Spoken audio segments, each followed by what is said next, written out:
Let's wake up! Huh? Let's wake the fuck up! Wake up! Let's wake the fuck up!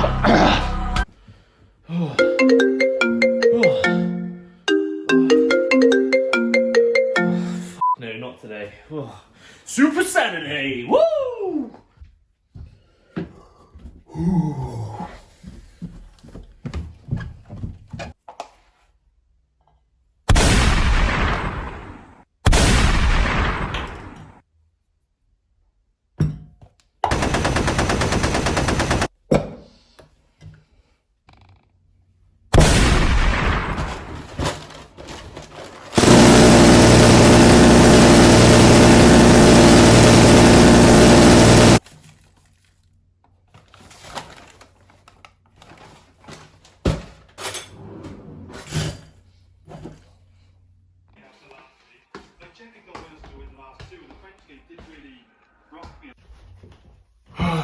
Okay, see if we get some good games out of this. And he is up there with the best that have played on the wing. An amazing career. Mason Benny is in for the Welsh try. Victory will be Italy's. Yes, Italy win. My God, I mean, what to say about this game? Italy have come leaps and bounds, and after what I watched from them in the first game against England, I knew this is a different team that we were dealing with. Their coherence in defence as well as attack is just otherworldly. I think I spoke about in the power rankings show pre-Six Nations, you know, Italy need to find an identity, and boy, if they found it. Their defence was really solid, killed all momentum in attack for Wales for 95% of the game, and their attack, I mean, it just looks so good. They've got Ioane coming in through the centres, the fullback coming in the lines at the right points of the attack. And Garbisi, boy do I love this player. He's, I think, going to be he's one of my favourite players to watch right now at 10. And I think he's only 23 as well, so we've got many years of watching this guy play. His speed and attack, his decision-making, his offloading, the confidence he plays with is just sensational. Speaking about the forward pack, Italy's forwards played well all game. Jackal's on fire. I mean, like, every single play that Wales had where they thought they were getting over the gain line and they thought they had an advantage, there was somewhere there for Italy to have a Jackal over. Now, at the same time, I think something can be said about Wales not getting to the breakdown fast enough, and that's something that they're definitely going to have to work on.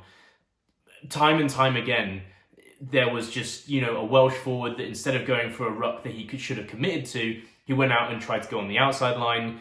There just wasn't the chemistry there to know when to go in and when not to go in, and also maybe some of the fitness to get in there as well. The scrum for Wales dominated by Italy, but I think that's going to happen when, one, I think the Italian pack's heavier, and two, 7 of the Italian pack all play together for the same club. So scrums are all about technical competence and being able to fight in unity in terms of driving attacks. So Italy's scrum was dominant against Wales. I've been critical of the Welsh tight head prop, who's been replaced today by Dion Lewis, who I thought actually played pretty well, but it was the other side. I think it was Gareth Jenkins. He was getting screwed every single time. Matthew Reynard, I think, has taken up pole position as probably the worst referee in international rugby these days. He didn't have a particularly bad game, but he had his signature about 3 decisions where you're just kind of like, well, what are we doing here? That does not compute in any way, shape or form. And I think now that Jacko Piper's gone, it's almost kind of like, you know, with F1, if any of you that watch it, all the attention's put on the person who always finishes last. And now that Jacko Piper's out of the limelight, Matthew Reynard probably has that spotlight put on him quite heavily. Other things to mention. There was a challenge where 2 players went for the ball, both a Welsh and an Italian player, and they had to go to the TMO to try and review it to see if it was foul play. Even the assistant judge tried to say it was foul play. This was nonsense and this is ridiculous. And it's part of why I think rugby in general has a real comfort issue in terms of violence with the sport. It's a full contact sport. Violence is going to happen. And this occasion, it was plain to see for everybody I think 99.9% of people would say this was just an accidental collision. It didn't need to be reviewed. But not only did they mess up on that, what should have happened is both players should have been taken off for a HIA. Neither player did. I think Mason Grady, who I'll get into in a second in terms of his performance when he came on, he bled from his forehead instantly from it, blood splurting out as we saw on the TV. It quickly wrapped up and no HIA off the field, which I thought was ridiculous. Pani on the other side of the pitch, again, I don't think came off for a HIA. So not only are we, going for TMO reviews for things that are accidental, we're also not taking the proper precautions for when someone needs to be reviewed for a HIA. So double negative on that one for Rugby, I think. Ioane, Lyon, I think all the back line actually for Italy today were great. The centre partnership, they've got two big bruises in there, and they really give Garbisi ability just to kind of offload and re-establish attack with gain line success usually coming from those two. So, I mean, Italy, it's onwards and upwards. Their team is relatively young. I think they've shown a lot since the World Cup. I think they've just kind of flushed down all that experience down the toilet, and they're really kind of going up and up in terms of their performances. And I can't say enough of how excited I am to watch Italia. I can't wait to see more from Italy in the future. I think they had a really good tournament. Wales, on the other hand, boy, I mean, they have an identity issue more than anybody in the world.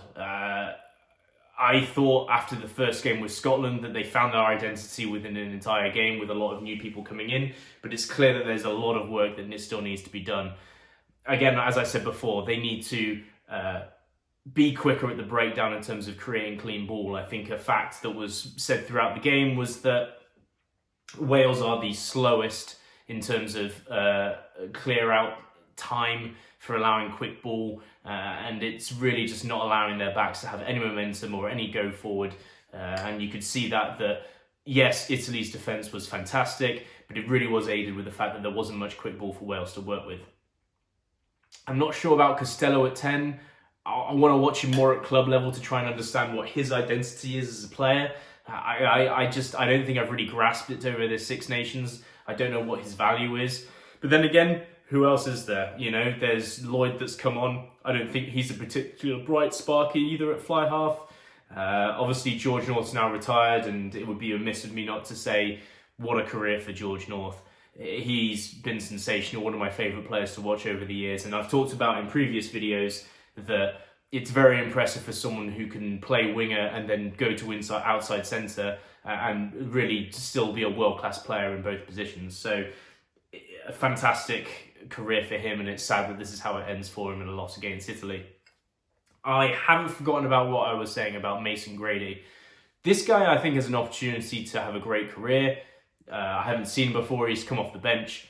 Powerful runner. It can sometimes overcome for Wales when they didn't have quick ball to get them over the gain line. He could just use his power for that, and there was one or two of the breaks for Wales where they scored that it was because of him, and obviously he gets the try right at the end as you saw previously. So he's a bit of a bright spot for them for sure. I like Davies as their scrum half. I think he's good. Wainwright is also a personal favourite of mine, but this Wales team, they've got a long way to go, and they've got a lot of things to sort out. There was a moment in the first half where Costello and the fullback collided into each other trying to catch the same high ball, and it really just kind of summed up Wales's performance for me. Just incoherent. What's the game plan? Where's the organisation? Who's organising things? Who's the leader? All these things need to be worked out. And I think they've got some pretty tough fixtures coming up for them in the future in terms of South Africa and Australia. So a lot of things need to be worked out with Wales. And I'm starting to doubt whether Gatland's the guy for it. Feels like Bill Belichick at the Patriots, where maybe you've just stayed a little bit too long and you're no longer the guy with the answers that are needed. Not questioning the outstanding talent and obviously the incredible coaching jobs that Warren Gatland has done in the past, but maybe this just isn't his time anymore. Maybe they need to move on, and maybe they need to have a new vision, new direction, and it's kind of like a bit of a knee-jerk reaction to this game, and I'll ponder those thoughts in the future, but definitely feel like there's something there for that. I think that's it for me for this game. Kind of got bored halfway through the second half, kind of made it a little bit interesting towards the end. But as soon as Wales scored, one of the first things I wrote in my notebook is they do not deserve to win here. So kind of glad that they didn't. Should have beaten again. They should have won against France, man. I still maintain that. I mean, you're not allowed to charge down a penalty kick. How many times do you have to go over this? But it's in the past. Anyway, on to Ireland, Scotland.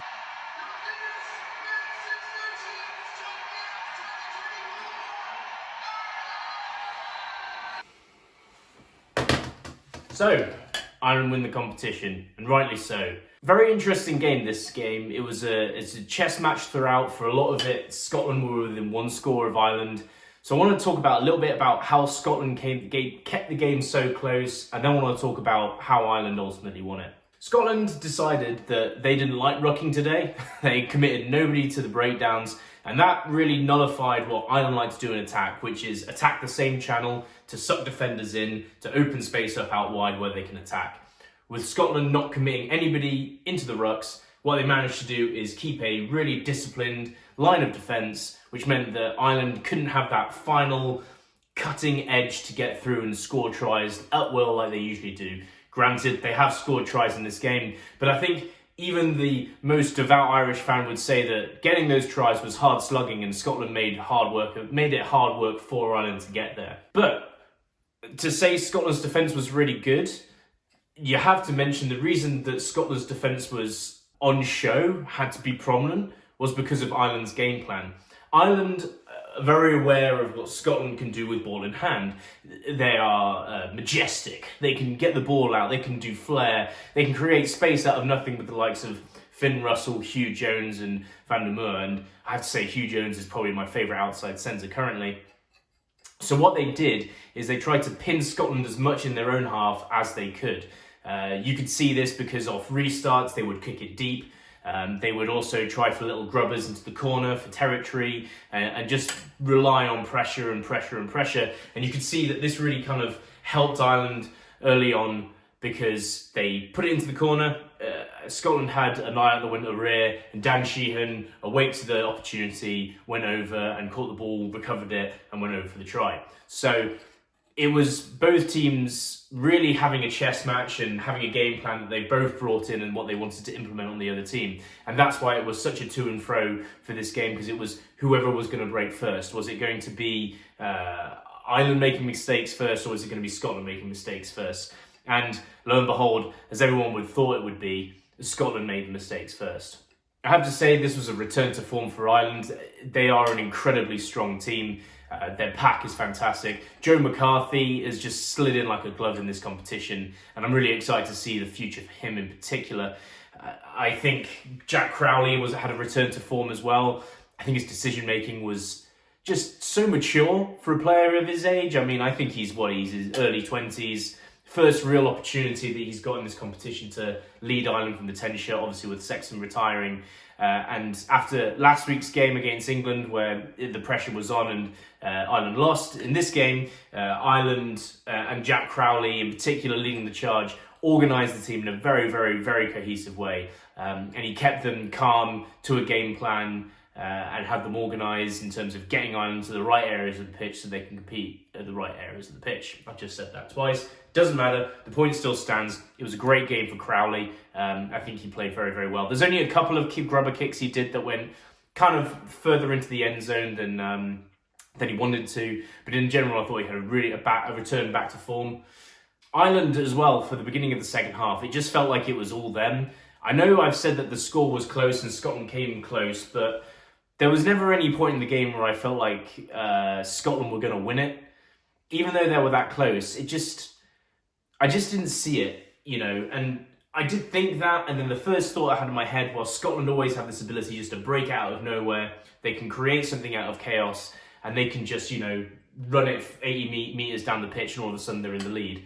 So that could have happened, but it just felt like Ireland were in control of this game. They are so good at managing games. The coaching for them has been unbelievable. When it comes down to it, and it gets into the nitty-gritty, and they just want to slow the pace down or they want to speed it up for their attack, they're so good at controlling the pace of the game, whether they're in attack or defence. And it's a big point of why they're so dominant in games. I mean, hell, even for the England game, you could say that they were controlling it for large parts of it and England pipped it at the final post. In this game, they controlled it and then ended up winning by almost 2 scores. Scotland scored right at the end with a fantastic solo effort by Hugh Jones, who, as I said, is currently my favourite outside centre.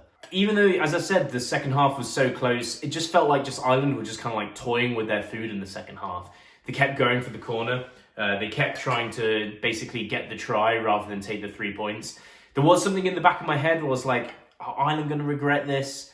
But literally as I was about to write it down in my book, Ireland go for the tap and go, and they end up with Andrew Porter getting a try. Andrew Porter is probably my favourite loose head at the moment as well. I think there was one moment in the game that I thought was absolutely hilarious where a scrum was absolutely dominated by Ireland. Andrew Porter comes flying out of it, like screaming in celebration, but the game has continued because the referee just wants to play advantage. So Andrew Porter kind of like comes out and like celebrates, then all of a sudden just like starts jogging to the pitch because they've had a break and he had to go and support. So that was quite funny. But yeah, I mean, in terms of an overall loose head, I think he's probably one of the best in the world at the moment. Scrummaging ability is fantastic. Ball in hand, he's no slouch. He does make gain yard lines. He's a great jackal in defence as well, great tackler. So yeah, he's a really, really solid loose head prop, and I think he probably is one of the best in the world. But yeah, one last thing on Scotland's defence. I thought originally this was going to be not a bloodbath. I thought Ireland would probably steamroll Scotland, to be honest with you. I thought Ireland's power attack would be able to run over Scotland, but a lot has to be said for Scotland really holding tough and having great defence. I'm thinking of like the last-ditch hold up of Redpath over the try line and various last-ditch tackles and fronting up physically. I didn't know if Scotland had that in them, but they certainly showed it today at the Aviva. And yeah, I mean, at the end of the day, the best team won, and Ireland are a very, very good team, and they fully deserve winning the Six Nations in the fashion that they have. So congratulations to Ireland. That's the tournament over. I'm wearing green. It's got Venice on the front of it to support Italy from earlier on. I'm mainly wearing this because it's kind of cold, to be honest with you, at this point in the day. But yeah, I mean, excited to see what Ireland have got coming. They've got a lot of young talent coming in, and they've got some players that are turning over as well in terms of age. So really excited to see the evolution of Ireland and how they advance. Another game where their attack wasn't as deadly as it usually is, because basically, well, as I said in the review game for the England game, England decided to do the blitz defence and attack at different angles to stop the attack. Scotland went a different methodology by not committing people to the rucks, and that meant that they have more defenders on the outside. Ireland, I don't think it's fair to expect them to change how they attack within 1 week. So I don't think it's bad coaching by any stretch of the imagination. That's not what I'm saying. But Ireland are going to have to find a way to evolve and change their attack. And they've now got I guess the autumn internationals now to figure out how they're going to do that. So really excited to see how they do that once the championship teams, as I'll call them, come visit the Northern Hemisphere. So yeah, a great victory. They fully deserve to win this competition. Very well done to them, and I look forward to see how they evolve into the future. So with that said, we go to the final game.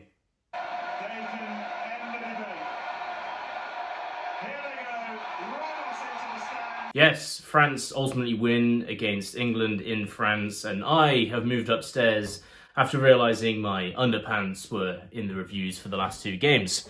Anyway, not the best feeling as an England fan. I'm going to try and keep this as professional as possible, keep it a $1.50, keep my emotions out of it. Where to start? Well, first half, I felt like it was a full-on storm by France. I felt like we saw the France of old, what we saw in the World Cup and the years beforehand, and they really just thrived off of chaos. Anything that was like a loose ball, a loose line-out, a loose knock-on, losing possession by England, they were excellent. Counter-attacking was fantastic.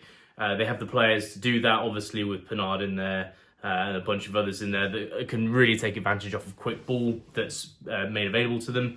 And let's be honest, I don't think England are the best in terms of scramble defences. I think they're good when they have a set line and they know they have time to set themselves. But in terms of like scramble defences, I don't think they really have the players for that, and I think that was on show a lot today. But England weathered it. I think they managed to get away with not having too many points put against them in the first half. I think they're probably, if you're talking about dominance of the game, France dominated that first half.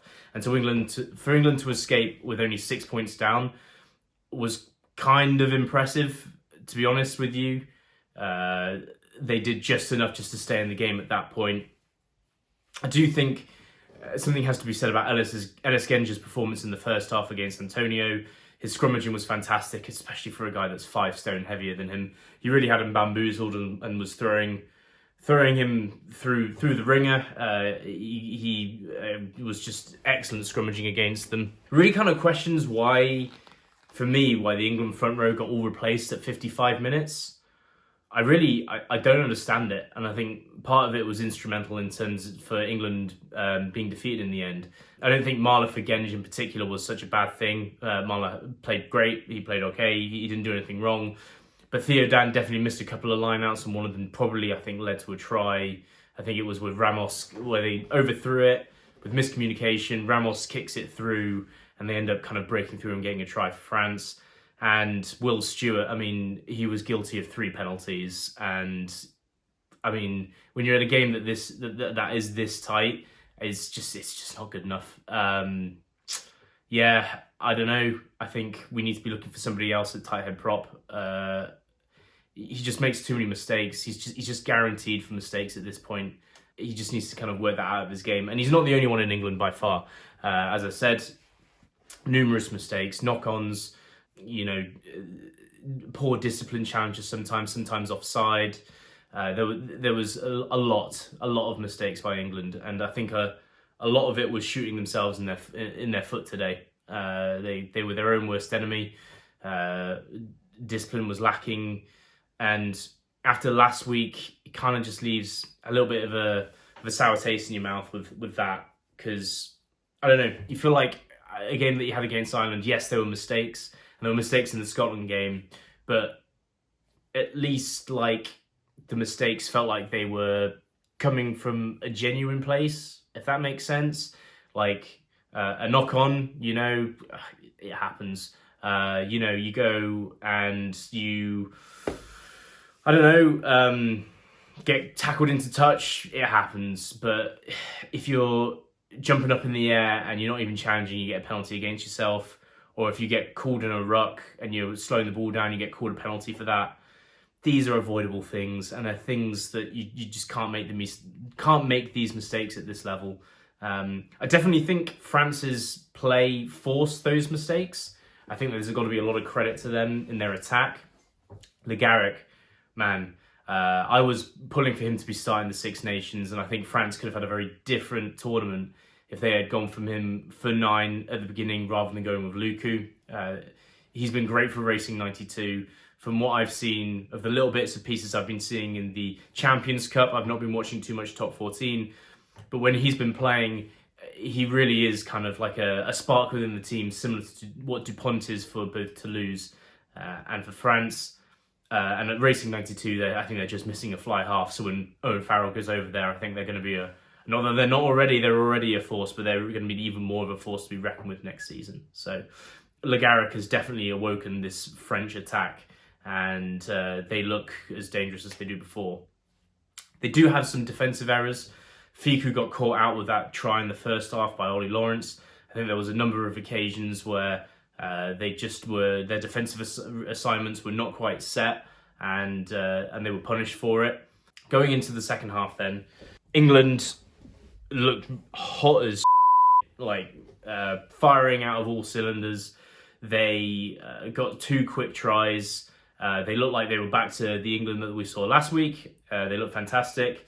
And then they won off the ball a little bit and let France back into the game. I don't know if they got off the ball. I think France just got back into the game, to be fair. But ultimately, I think the story of the game is England's mistakes caught up to them. It was finally one last penalty, which gave Ramos the opportunity to kick for the points in the end. Going into various bits and pieces then. So I've already touched on the front row. I think England replacing their full front row was a mistake. And I think that was probably showed up. They were doing well in the scrum. They didn't look tired. It felt like it was a tactical decision that maybe was something that was decided during the week. Just felt wrong, didn't feel right, felt forced.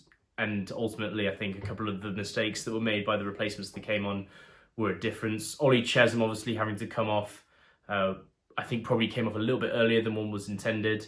Not that I think that made a big difference. I think Ethan Root came on and played pretty good. Nothing crazy special, but he was serviceable. Ben Earl, again, another fantastic game. And another example of how his ball carrying has just massively improved compared to what I thought it was probably about a year ago. Great with ball in hand, just so finds some great lines and always seems to kind of have the ability to make the first defender miss. I think Ford had a good game. I felt sorry for Furbank that he came off after 5 minutes. Not ideal for your game plan, although I feel like having Marcus Smith, yes, he doesn't play fullback that often, but him coming on for George Furbank was almost kind of like for like. Similar player, the reason that you're playing them is because you're expecting them to attack the gain line and come into the attacking line in the backs and pick lines, find space. So it's not too dissimilar. You probably have a bit of a downgrade in terms of defensive capabilities from Furbank, but I don't think it was a big issue today. I don't think that was the reason why England lost. I think Marcus Smith came on and he played very well. I do like him playing at fullback for England. I think he brings a lot of creativity from that backline spot. Ford as well, I thought was fantastic. His kicking was great. I think his attacking was so close to that over the gain line. He's playing on the edge of the gain line perfectly. Some of the passes were sensational to open up. I'm thinking in particular, one or two with Freeman coming off the side was just great. Ollie Lawrence, thought had a great game as well.